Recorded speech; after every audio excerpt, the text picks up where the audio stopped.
আজকের দিনটাকে আপনারা উপভোগ করবেন না। আজকের দিনটাতে যে কথাগুলো শুনবেন, যে ঘটনাগুলো ঘটবে, যেগুলো দেখবেন, সেগুলোকে মনের ভিতরে রাখতে হবে। পারবো আমরা রাখতে, পারবো আমরা রাখতে।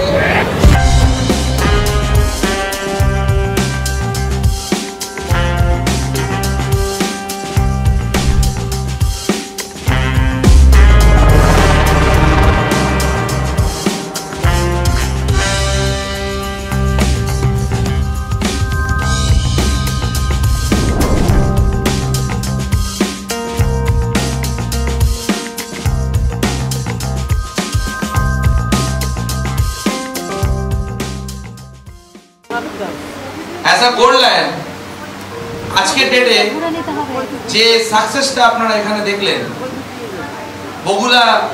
বগুলাতে নদিয়া ডিস্ট্রিক্টে যে সাকসেসটা আজকে দেখলেন আপনারা, কি মনে হয় ছোটখাটো সাকসেস না অনেক বড় সাকসেস? আজ থেকে 4টে বছর আগে আমি এই নদিয়া ডিস্ট্রিক্টে পা রেখেছিলাম শম্পাকে নিয়ে। পেছনে ছিল তারকদা আর সামনে ছিল রানু ম্যাডাম। তো শম্পাকে একটা কথা বলেছিলাম, শম্পা তুমি একটা মার্কেট পেয়েছো বগুলা। বলে স্যার এটাকে আপনি মার্কেট বলছেন? আমি তো একটা লোক পেয়েছি। আলাম ওই একটা লোক যে তুমি যে পেয়েছো, যেটা আমি করতে বলবো তুমি তার সাথে করতে থাকো, আর আমিও তাকে যেটা করতে বলবো তাকে সেটা করতে বলবে। বলবে স্যারের আদেশ, ওই একটা থেকে 100 হবে, 100 থেকে 1000 হবে। আজকে সেই দিন চলে এসেছে। শম্পাকে বলেছিলাম যে শম্পা, পৃথিবীতে অসম্ভব সেটাই যেটা মানুষ ভেবে নেয়, আর পৃথিবীতে সম্ভব সেটাই যেটা মানুষ ভেবে নেয়। পৃথিবীতে ফেলিয়ার সেটাই যখন মানুষ ফেলিয়ারকে একসেপ্ট করে, আর পৃথিবীতে সাকসেসফুল তখন হয় যখন মানুষ চ্যালেঞ্জকে একসেপ্ট করে। তো শম্পা, তুমি চ্যালেঞ্জ একসেপ্ট করতে চাও না ফেলিয়ার একসেপ্ট করতে চাও? যার কোনো অস্তিত্ব ছিল না, তাকে রান্নার কাজ করে জীবিকা নির্বাহ করতে হতো, সেই মেয়েটা আমার হাতে পড়ে চোখে জল নিয়ে অ্যাজ আ ফেলিয়ার পারসন। প্রতিজ্ঞা করেছিলাম যে জীবনে যদি একটা মানুষের চোখের জল মুছতে পারি, ভগবানের নজরে বড় হতে পারবো। আর সেই জল মোছার জন্য আমি জান লড়িয়ে দিয়েছি। আর এই জান লড়িয়েছিলাম বলে, রাতকে দিন এক করেছিলাম বলে আজকে এই দিন এখানে এসেছে। কিছুদিন আগে আমাকে অপূর্ব রাত্রিবেলা ফোন করে, বলে স্যার আপনার কি কোনোদিন ফ্রাস্ট্রেশন আসেনি? আপনার কি কোনোদিন মনে হয়নি যে আপনি কাজটা পারবেন না? আমি একটা কথাই বলেছিলাম যে না। আমি যখন সাইকেল নিয়ে ঘুরতাম, আমি তখনও ভাবতাম যে আমার পেছন দিকে তাকালে একটা কষ্টের ফ্রাস্ট্রেশনের জীবন পড়ে আছে, আর সামনের দিকে তাকালে রাজমুকুট আমার মাথায় দেখতে পাচ্ছি। তাহলে আমি সামনের দিকে এগোতে গিয়ে 1 লক্ষ বার 1 কোটি বার যদি পড়েও যাই, হাত পা ছুলেও যায়, ভেঙেও যায়, প্লাস্টার করব, উঠে দাঁড়াবো, সামনে এগোবো, কেন কি রাজমুকুট সামনে আছে। আমি জীবনে হার মানতে শিখিনি। যখন লকডাউন হয়েছিল, 90% টিম আমার ভেঙে গেছিল। 90%।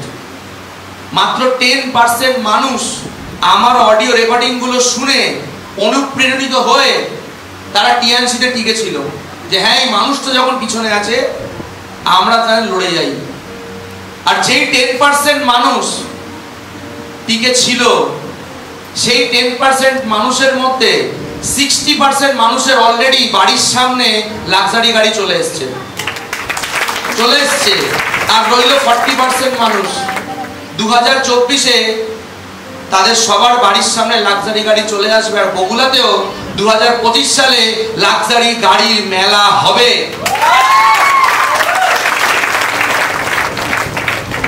আর আপনারা সাক্ষী হবেন। কি মনে হচ্ছে জীবনে সাকসেসের প্রয়োজন আছে? দু ধরনের মানুষ আর পৃথিবীতে। এক ধরনের মানুষ সফল হওয়ার জন্য জান লড়িয়ে দেয়, আর একজন মানুষ অজুহাত দিতে দিতে চিরজীবন ওই কষ্টের জীবনে পড়ে থাকে, অজুহাত তাকে শেষ করে দেয়। ম্যাক্সিমাম মেয়েদের অজুহাত আমার রান্না আছে, ম্যাক্সিমাম মেয়েদের অজুহাত আমার স্বামী আছে, ম্যাক্সিমাম ছেলেদের অজুহাত আমার একটা চাকরি আছে, আমার একটা প্রফেশন আছে, আমার এই আছে, আমার সেই আছে। আপনার কি আছে সেটা আমরা জানতে চাই না, আপনার জীবনে কি নেই সেটা আপনি দেখুন। আর যেগুলো নেই, গাড়ি, বাড়ি, bank balance, foreign trip, achievement, success, সম্মান, ইজ্জত, এটা নেই। আর সেই নেইগুলো যদি পেতে চান, এক্সকিউজ গুলোকে ছড়ান, টিএনসি করুন। জীবনের প্রত্যেকটা না পাওয়া জিনিস পাওয়ার রাস্তা হচ্ছে টিএনসি। আর আমি নাম দিয়েছি টিম টাইগার, কেন কি এখানে কোনো ছাগল আমি পুষতে চাই না। আমি ছোট হলেও বাঘের বাচ্চাকে পুষতে চাই, যেরকম শম্পা বিশ্বাস, তারক দেবনাথ, আজ তারা বড় হয়ে হালুম করছে। আপনারা দেখে নিন আপনাদের ভিতরে কি আছে। বেকার টিএনসিতে সময় নষ্ট করে লাভ নেই। বিবিএসসি এসছেন তার জন্য অনেক ধন্যবাদ। যাদের জীবনে বড় হওয়ার জ্বালা নেই, যারা টাইম পাসের জন্য এসছে, তাদের জন্য এটা একটা এন্টারটেইনমেন্ট শো। দেখেছেন, হাততালি বাজিয়েছেন, বাড়ি যাবেন, বউকে বলবেন আলুর দম করো, লুচি করো, পরোটা করো, খেয়ে নেবেন, ঘুমিয়ে পড়বেন। পাটা টিপে দাও, কোমরটা অনেক ব্যথা করছে, সারাদিন বসে বসে বাতেলা শুনে এসেছি। কিন্তু আজ রাত্রিবেলা থেকে শুরু করে আগামী 7 দিন যদি এই প্রোগ্রাম আপনার মাথায় ঘোরে আর চোখের পাতা না ছাটে, ভাববেন 5 বছরে কোটিপতি হওয়ার জন্য আপনি জন্ম নিয়েছেন। লক্ষণ দেখা গেছে, লক্ষণ দেখা গেছে। ইতিহাস কেউ পড়ে, ইতিহাস কেউ রচে। ইতিহাস রচেছে শম্পা বিশ্বাস, রানু ম্যাডাম রচেছে, পড়েনি। এইটুখানি হাততালি, এইটুখানি। আজকের দিনটা একটা ইতিহাস।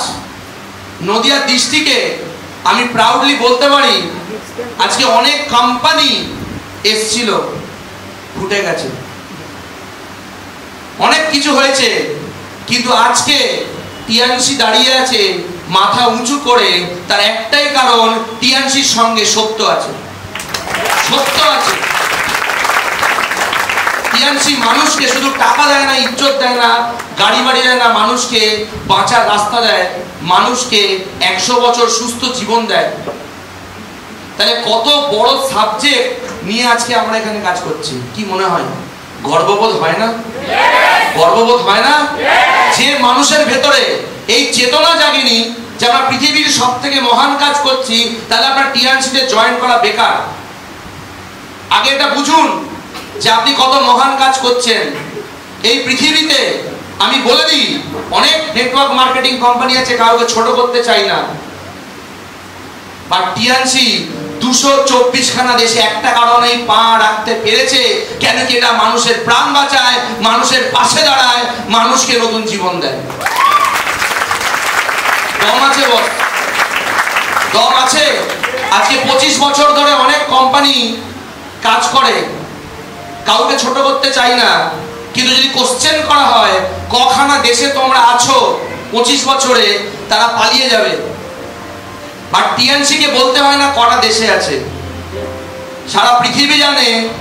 যদি কোনো নেটওয়ার্ক মার্কেটিং কোম্পানি গোটা পৃথিবীকে রাজত্ব করেছে, 224টা দেশের মানুষের মনে দাগ কাটতে পেরেছে, 6 কোটি মানুষের জীবন বদলাতে পেরেছে, নেটওয়ার্ক মার্কেটিং ইন্ডাস্ট্রির ইতিহাস যদি কেউ বদলে দিয়েছে, ডক্টর লিজিনন আর টিএনসি। আমার শুনে নিজের প্রতি খুব ভালো লেগেছে যে আমি সাইকেল নিয়ে বিজনেসটা শুরু করেছিলাম, আজকে এত বড় জায়গা দাঁড় করাতে পেরেছি শুধু একটাই কারণে, কখনো হার মানিনি, কখনো হার মানিনি। সত্যজিৎ স্যার ফেক নয়, করে দেখিয়েছে। আর দুবাই ট্রিপেও গাদাগুচ্ছ achiever, highest number of achiever Kolkata ব্রাঞ্চে আমাদের টিম থেকে। এই অ্যাচিভারটা কিভাবে বেরোচ্ছে? হাওয়ায় হাওয়ায় বেরোচ্ছে না শিক্ষায় বেরোচ্ছে? Team tiger training system, team tiger support system আপনাকে ট্রেনিং দেবে, আপনাকে সাপোর্ট দেবে, দুটো জিনিস দেবে। আজকে সম্পাকে ট্রেনিংও দিয়েছি, সাপোর্টও দিয়েছি। তারও তাকে ট্রেনিং দিয়েছি, যেখানে প্রত্যেকটা গেস্ট স্পিকার যারা আজকে এসছে, যারা গেস্ট অফ অনার হয়েছে, প্রত্যেকে শুধু ট্রেনিং পায়নি, তারা সাপোর্ট পেয়েছে। তারা যখন ফোন করে ফ্রাস্ট্রেশনে কেঁদেছে যে এবার আমি সুসাইড করে নেবো, সেই দিনকে আমি বলেছিলাম তুমি ছিলে বাঘের বাচ্চা, তুমি আছো বাঘের বাচ্চা, আমাকে বিলিভ করো, আবার তুমি বাউন্স ব্যাক করে রাস্তাটা করেছো। আপনার কি মনে হয় ফ্রাস্ট্রেশন কারোর জীবনে আসে না? এখানে যারা স্টেজে উঠছে মানে জায়গা নেই, অ্যাচিভার ট্যুর অ্যাচিভারের জায়গা নেই, স্টেজে জায়গা নেই, পড়ে যাচ্ছে। যেদিন আমি একলা ছিলাম সেদিন সবাই ব্যঙ্গ করেছিল, আর আজ किसी का बाप का दम नहीं है कि मेरे को कुछ बोल के दिखाए क्योंकि मैं करके दिखा दिया। ক্ষমতা নেই কারোর বলার। তো পৃথিবীর সবথেকে যোগ্য উত্তর হচ্ছে করে দেখাও। লোক তোমাকে বাজে কথা বলুক না, সে তো জানে না তুমি কি করছো, সে তোমাকে বাজে বলতেই পারে, তুমি তাকে বাজে বলো না, তুমি কর্ম দিয়ে বুঝিয়ে দাও যে তুই কি আর আমি কি। কর্ম দিয়ে বোঝাও, কর্ম দিয়ে বোঝাও। এই জীবনে একটা পেয়েছো, আর টিএনসি একটা পেয়েছো। আর সত্যি কথা বলছি, আমি খুব ভালো মানুষ, কারোর ক্ষতি চাইনি বলে সত্যজিৎ স্যারও একটা পেয়েছো, কাজে লাগিয়ে নাও, কাজে লাগিয়ে নাও, কাজে লাগিয়ে নিজে বড় হয়ে যাও। আজকে আমার মা বলছে তুই কি পাগল, তুই মাথা মোটা। কেন মা? খেতে বসেছি, রাত্রি 2টো বাজে, 2টোর সময় খাচ্ছিস তুই? গোল্ড লাইন, গোল্ড লাইন 2টোর সময় খায়। কোন বইতে লেখা আছে? তুমি টিএনসির বই পড়েছো নাকি, নেটওয়ার্ক মার্কেটিং এর বই পড়েছো? বলে না, আমি তো শুনেছি যারা প্রচুর টাকা কামায় তারা ফাটাফাটি জীবন কাটায়, টাইমে খায়, টাইমে ঘুমায়। হ্যাঁ, আমার যে মান্থলি ইনকামটা আছে আমি এই ইনকামে সন্তুষ্ট নয়। আমি 20খানা দেশ ঘুরেছি, শুনেছি নাকি গোটা পৃথিবীতে 224খানা দেশ আর রিজন আছে, তার মানে এখনো 204খানা বাকি আছে। আমার কাছে 12 লাখ টাকার গাড়ি আছে, লোক 2 কোটি টাকার মার্সিডিজ চড়ছে, 4 কোটি টাকার লাম্বরগিনি চড়ছে, আমার কাছে নেই। যেদিন এই সবকটা অ্যাচিভ হয়ে যাবে মা, 10টার সময় খেয়ে 11টার সময় তোমার কোলে মাথা দিয়ে ঘুমাবো, ততদিনের জন্য দুঃখিত। নেটওয়ার্ক মার্কেটিং বিজনেস ড্রিমার্সদের বিজনেস, এমএলএ ফাটা কেষ্টর জন্য নয়। খুব ফাটে, চং চং চং চং চং চং চং চং চং চং চং চং, খুব ফাটছে, কাজকর্মে অষ্টরম্ভা। এরকম এমএলএ ফাটা কেষ্টর বিজনেস নয়। এমএলএ ডাইরেক্ট সেলিং বিজনেস হচ্ছে সেই মানুষদের বিজনেস যারা জানে আমার ভেতরে একটা হিরে আছে, কেউ তো আমাকে ঘষে মেজে ঠুকে শালা আমার বাইরের খোলগুলো ছাড়িয়ে, কয়লাগুলোকে ছাড়িয়ে হিরে বার করে দিই। সেই হিরে বার করনেওয়ালা কারিগর হচ্ছে সিনিয়র, আর তার ভেতরে থাকা হচ্ছে লুকিয়ে থাকা হিরে। যেদিন সে নিজেকে সুপে দেবে, সিনিয়র তাকে ঘষে হিরে বানিয়ে দেবে। নেটওয়ার্ক মার্কেটিং বিজনেস সাধারণ মেন্টালিটি লোকেদের বিজনেস নয়। ভাত খেলাম আর ঘুমালাম, হাঁড়িতে কত চাল আছে দেখে নাও, তাহলে কাজে বেরোবো, না হলে বেরোবো না।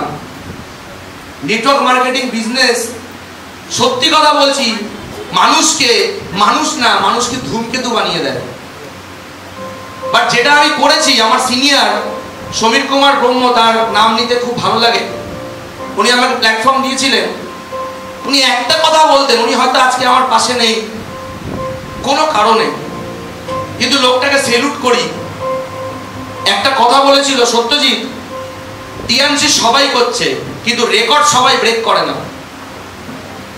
আমি চাই তুমি টিএনসিতে রেকর্ড ব্রেক করার মতো বিজনেস করো। তখন আমি 2 স্টার, পুরনো প্ল্যানেট 2 স্টার ছিল, এখন 3 স্টার থেকে শুরু হবে।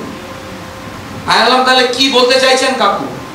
বলে তুমি বেস্ট 5 স্টার হবে, বেস্ট 6 স্টার হবে, বেস্ট 7 হবে কলকাতা ব্রাঞ্চে,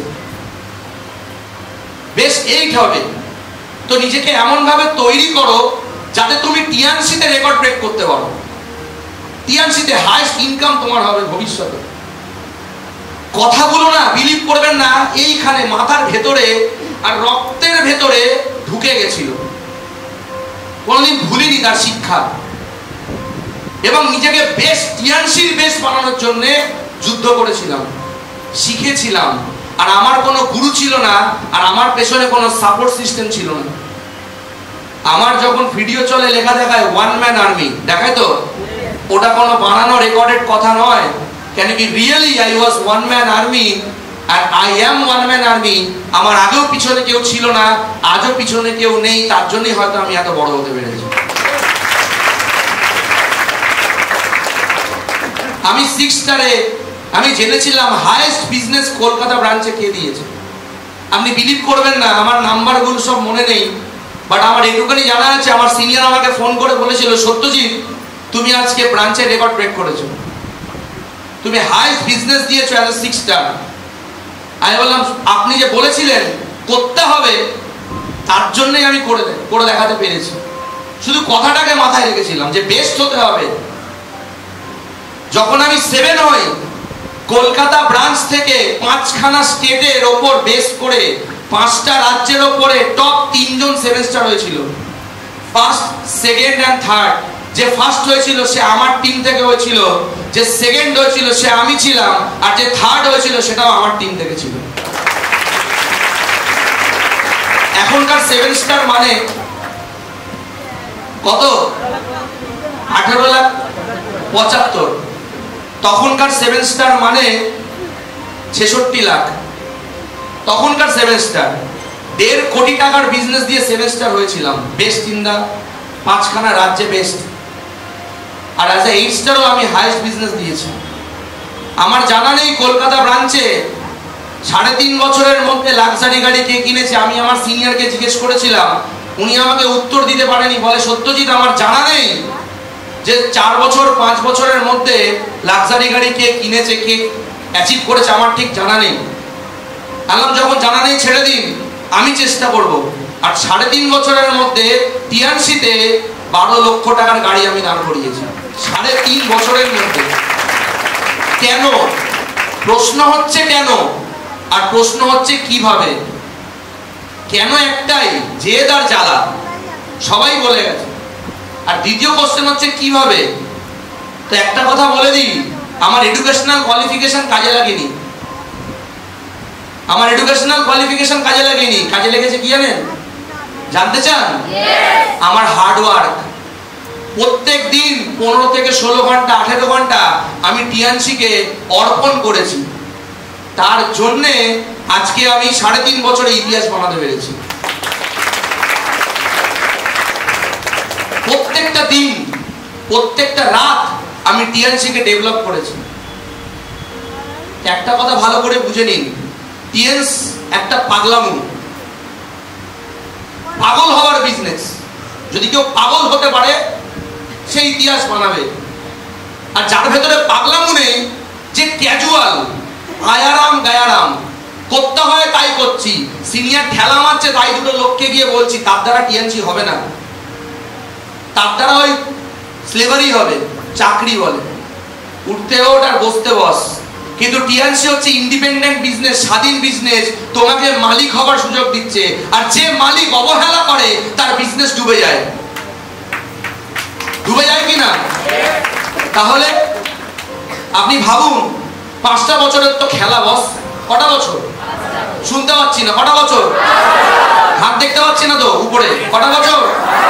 কটা বছর? 5টা বছরের খেলা। পারবেন না ধৈর্য ধরতে? পারবো না? যদি একটুখানি না করলাম তাহলে কি করলাম জীবনে? আর খেয়ে ঘুমিয়ে প্রজনন তো জীবজন্তু সবাই করে। ইতিহাস বানায় কারা? জীবজন্তু? মানুষ ইতিহাস বানায়। আমরা কে? তাহলে আমরা ইতিহাস বানাবো। বানাবো কি বানাবো না? বানাবো কি বানাবো না? তাহলে এদের জন্য ফাটিয়ে হাত তালিও বড় করে। এইবার আজকের দিনের প্রোগ্রাম শেষ করার, মানে আমার স্পিচ শেষ করার আগে একটা ইন্টারেস্টিং ডিক্লারেশন আছে। আজকে বলুন, যারা যারা দার্জিলিং ট্যুর অ্যাচিভ করেছে দেখে কেমন লাগছে?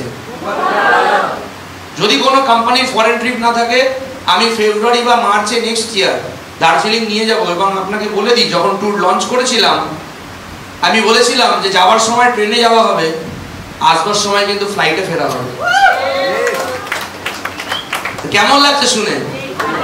অ্যাচিভারদের জন্য হাততালি হবে না? হ্যাঁ, পাল্টাও। কি লেখা আছে? Hard work beats talent. ট্যালেন্টের দরকার নেই, দরকার কিসের আছে? Hard work. যে মেহনত করবে সে অ্যাচিভ করবে। You can achieve anything. ভালো করে শুনুন, you can achieve anything you put your mind and work hard. তার মানেটা কি? আপনি প্রত্যেকটা জিনিস অ্যাচিভ করতে পারবেন যদি মাথায় সেটাকে ঢোকাতে পেরেছেন আর হার্ড ওয়ার্ক করতে পেরেছেন। এই ঘরে আমি দেখতে পাচ্ছি বহু লোক অ্যাচিভার, কেন কি তারা মাথায় নিয়ে নিয়েছে। ড্রিমার্স আর the movers and shakers of life. তার মানে যারা ড্রিমার হয় তারাই নিজের জীবনকে উপভোগ করতে পারে। আর এই ছোট্ট ছোট্ট স্বপ্নগুলো পূরণ করতে করতে একদিন ফরেন ট্রিপ আপনার ঘরের দরজায় আসবে। ঠিক আছে, তো ফিঙ্গার্স ক্রস। এরপরে পারফরমেন্স কথা বলবে, বড় বড় বাতেলা কথা বলবে না। আমি হ্যাং করেগা, আমি ট্যাং করেগা। পারফরমেন্স কথা বলবে। কে কত বড় বাঘ অ্যাচিভারে প্রমাণ হবে। Yes or no? তো প্রত্যেকটা লিডার্সের কাছে আমার রিকোয়েস্ট, নিজের টিম থেকে ম্যাক্সিমাম অ্যাচিভার বার করুন আর আপনার প্রত্যেকটা বাচ্চাকে একটা অ্যাচিভার বানান। নেক্সট নেক্সট করো। এরপরে দেখি কি আছে, আবার নেক্সট। এরপরে থ্যাংক ইউ আছে। তার মানে আমার পর্ব শেষ। থ্যাংক ইউ বলা যাবে।